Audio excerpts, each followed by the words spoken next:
بسم اللہ الرحمن الرحیم۔ شروع اللہ کے نام کے ساتھ جو بڑا مہربان نہایت رحم کرنے والا ہے۔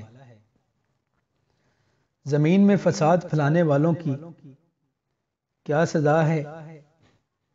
اللہ کریم قرآن مجید میں فرماتے ہیں، بے شک جو لوگ اللہ اور اس کے رسول صلی اللہ علیہ وآلہ وسلم سے جنگ کرتے ہیں اور زمین میں فساد پھیلاتے ہیں، ان کی سزا یہ ہے کہ وہ قتل کیے جائیں یا سولی چڑھائے جائیں یا ان کے ہاتھ اور پاؤں مخالف سمتوں سے کاٹ دیے جائیں یا وہ جلا وطن کر دیے جائیں۔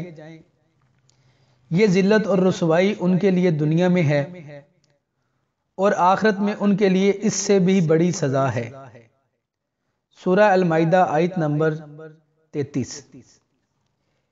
ایک دوسری جگہ سورہ البقرہ کے اندر اللہ کریم فرماتے ہیں، جب ان سے کہا جاتا ہے کہ زمین میں فساد نہ پھیلاؤ تو پھر وہ کہتے ہیں کہ ہم تو اصلاح کرنے والے ہیں۔ سن لو، بے شک یہی لوگ فساد پھیلانے والے ہیں مگر انہیں اس کا شعور نہیں ہے۔ سورہ البقرہ آیت نمبر 11 اور 12۔ اس آیت کریمہ کی روشنی میں یہ بھی واضح ہو چکا ہے کہ ہمارے معاشرے میں ایسے لوگوں کی بھرمار موجود ہے جو اصلاح کے نام سے فساد پھیلا رہے ہیں اور بدترین کاموں کو اچھے ناموں سے تعبیر کرتے ہیں۔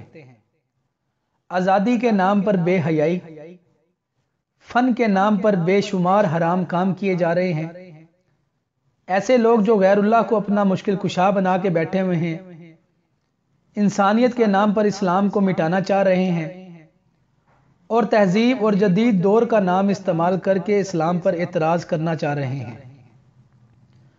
توحید کا نام لے کر شان رسالت کا انکار کرنا، قرآن کا نام لے کر حدیث کا انکار کرنا، غیر اللہ کو پکار کر ان سے مدد مانگ کر اللہ کی وحدانیت کا انکار کرنا، غیر اللہ کی چوکھٹ پر سجدے کرنا اور اسلام کے نام پر طرح طرح کے عجیب و غریب طریقے اپنانا، ایسے طریقے جن کا ثبوت نہ تو قرآن سے ملتا ہے نہ ہی پیارے نبی حضرت محمد صلی اللہ علیہ وآلہ وسلم کی زندگی سے ملتا ہے، ایسے لوگ ہی منافقت اور فساد پھیلانے کے اعلیٰ ترین درجے پر فائز ہیں۔